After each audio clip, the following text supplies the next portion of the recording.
Assalamu alaikum dear students. Dear students, today our topic is cross product lecture number 1. ये class first year mathematics chapter number 3 में मौजूद है। आज के lecture में हम क्रॉस प्रोडक्ट के बारे में पढ़ेंगे। हमारे पास ए और बी जो है ये दो वेक्टर्स हैं। ए वेक्टर ये है और ये है बी वेक्टर, और थीटा इन दोनों वेक्टर्स के दरमियान एंगल है। ए क्रॉस बी को हम इस तरह डिफाइन करते हैं, a cross b is equal to a magnitude into b magnitude sine of theta into n unit vector. यहाँ पर थीटा हमारे पास ए और बी के दरमियान वाली एंगल है और एन ए क्रॉस बी की डायरेक्शन में यूनिट वेक्टर है। ए क्रॉस बी का डायरेक्शन किस तरफ होगा? ए का डायरेक्शन ये है, बी का डायरेक्शन ये है, और ए क्रॉस बी का डायरेक्शन दोनों वेक्टर्स की को परपेंडिकुलर जो डायरेक्शन है वो ए क्रॉस बी का होगा, यानी ए क्रॉस बी का डायरेक्शन इस तरफ होगा, ए क्रॉस बी। ए क्रॉस बी जो है ये ए को भी परपेंडिकुलर होगा, ए क्रॉस बी बी वेक्टर को भी परपेंडिकुलर होगा, और एन हमारे पास ए क्रॉस बी के डायरेक्शन में यूनिट वेक्टर है। एन वेक्टर को हम किस तरह मालूम कर सकते हैं? एन वेक्टर को हम unit vector in the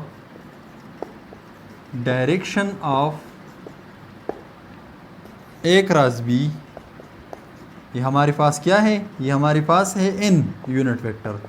unit vector in the direction of A cross B, ये हमारे पास एन यूनिट वेक्टर है, और एन यूनिट वेक्टर को हम इस फार्मूला की मदद से मालूम कर सकते हैं कि a cross b divide by a cross b magnitude. ये हमारे पास एन यूनिट वेक्टर मालूम करने का फार्मूला है। क्रॉस प्रोडक्ट में ए क्रॉस बी बराबर होता है माइनस बी क्रॉस ए के, यानी डॉट प्रोडक्ट में ए डॉट बी और बी डॉट ए बराबर होते हैं, लेकिन क्रॉस प्रोडक्ट में ए क्रॉस बी क्रॉस ए के बराबर नहीं होता, बल्कि माइनस बी क्रॉस ए के बराबर होता है।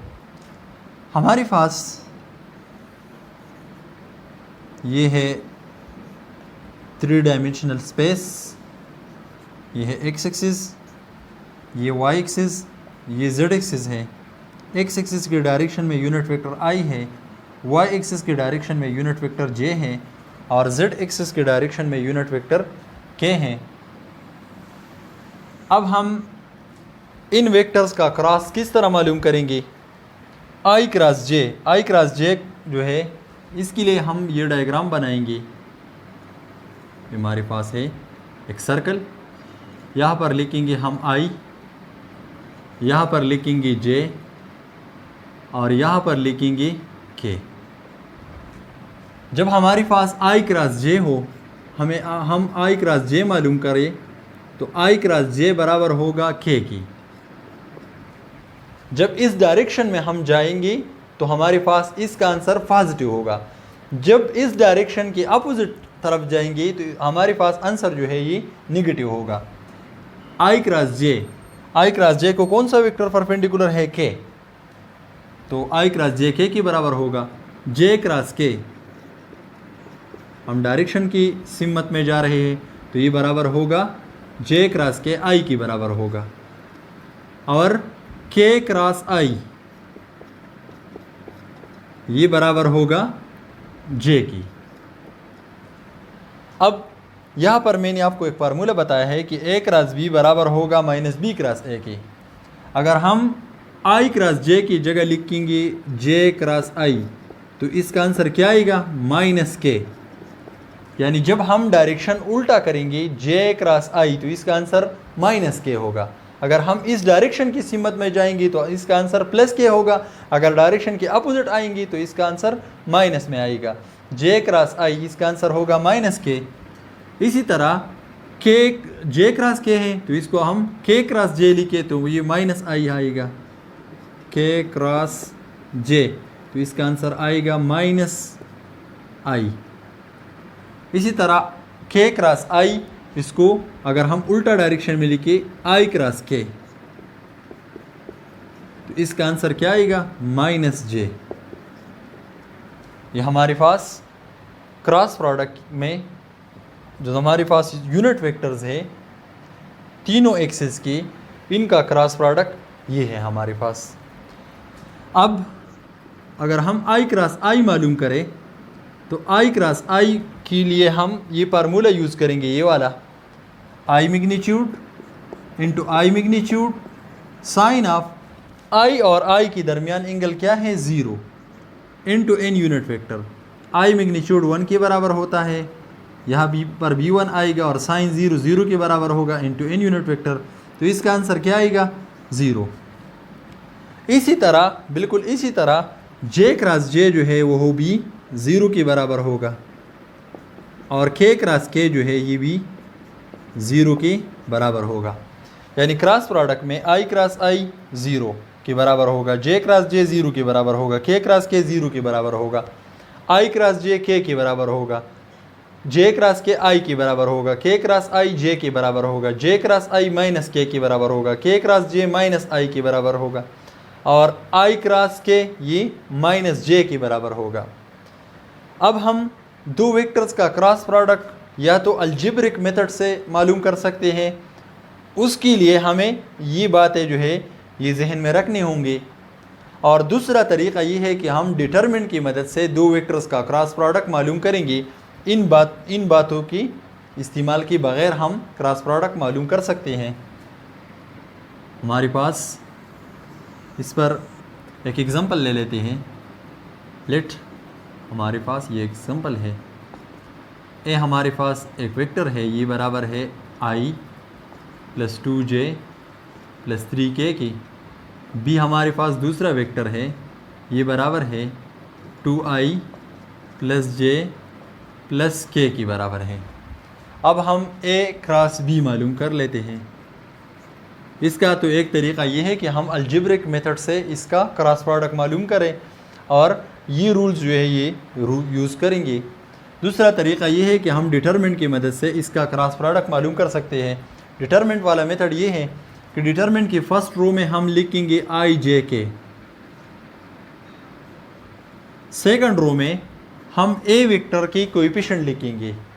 ए वेक्टर में आई का कोएफिशिएंट है 1, जे का कोएफिशिएंट है 2 और के का कोएफिशिएंट है 3। इसी तरह बी वेक्टर में आई का कोएफिशिएंट है 2, जे का कोएफिशिएंट है 1 और के का कोएफिशिएंट भी है 1। अब इस डिटरमिनेंट को एक्सपेंड कर लेते हैं। Expanding by first row. इस डिटरमिनेंट को हम किसी भी रो से एक्सपेंड कर सकते हैं, लेकिन वेक्टर्स में ये बात अच्छी होगी अगर हम इसको फर्स्ट रो से एक्सपेंड करें। इसमें बात ये होगी कि आई की कोएफिशिएंट जो है वो एक जगह आएंगे, जे के कोएफिशिएंट भी एक जगह आएंगे और के कोएफिशिएंट भी एक जगह आएंगे। हमारे पास आई जो है इसका पोजीशन है पॉजिटिव, क्योंकि आई फर्स्ट रो और फर्स्ट कॉलम में है। 1 + 1 2, इसका पोजीशन इवन है तो इससे आगे आएगा पॉजिटिव। आई फर्स्ट रो में है और फर्स्ट कॉलम में है। हम फर्स्ट रो और फर्स्ट कॉलम को इससे फर्स्ट रो और फर्स्ट कॉलम को हटा देते हैं। बाकी एलिमेंट्स हमारे पास है 2 3 और 1 1। इसके बाद जे जो है ये फर्स्ट रो और सेकंड कॉलम में है, तो फर्स्ट रो और सेकंड कॉलम को अगर हम ऐड करें तो इससे आंसर आएगा 3। ये तो ऑड है, तो -1 की पावर में अगर ऑड नंबर आ जाए तो इससे क्या आएगा, माइनस इंटू जे। अब जे फर्स्ट रो और सेकंड कॉलम में है। इसके अलावा जो एलिमेंट्स है वो लिख लेते हैं यहाँ पर 1 3 2 1। के जो है ये पॉजिटिव आएगा, क्योंकि के फर्स्ट रो और थर्ड कॉलम में है। जब हम 1 और 3 को ऐड कर लेते हैं तो इससे क्या आएगा, 4। ये इवन है तो इस के आगे प्लस आएगा। के फर्स्ट रो और थर्ड कॉलम में है। फर्स्ट रो और थर्ड कॉलम के बगैर जो एलिमेंट्स है वो लिख लेते हैं। वो हमारे पास है 1 2 2 1।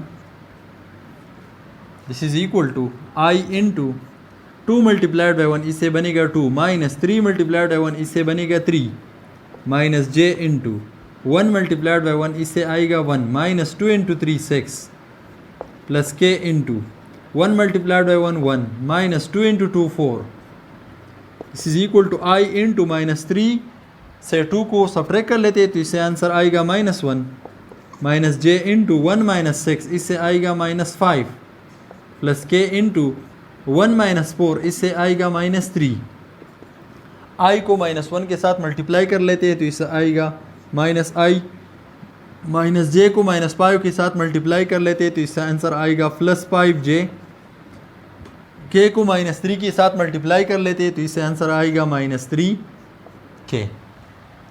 ये हमारे पास दो वेक्टर्स जो है इसका क्रॉस प्रोडक्ट हमने यहाँ पर मालूम कर लिया है। तो इसका मतलब ये है कि क्रॉस प्रोडक्ट में दो वेक्टर्स का अगर हम क्रॉस मालूम करें तो इसका आंसर क्या आएगा, वेक्टर आएगा। डॉट प्रोडक्ट में दो वेक्टर्स का डॉट जो है वो स्केलर आंसर हमें देता है, लेकिन क्रॉस प्रोडक्ट में दो वेक्टर्स का क्रॉस हमें जो है ये वेक्टर आंसर में दे देता है। ये था हमारा आज का लेक्चर। बिल्कुल इसी तरह की और questions class first year mathematics exercise 3.4 में मौजूद है, आप उन क्वेश्चंस को सॉल्व करें। शुक्रिया।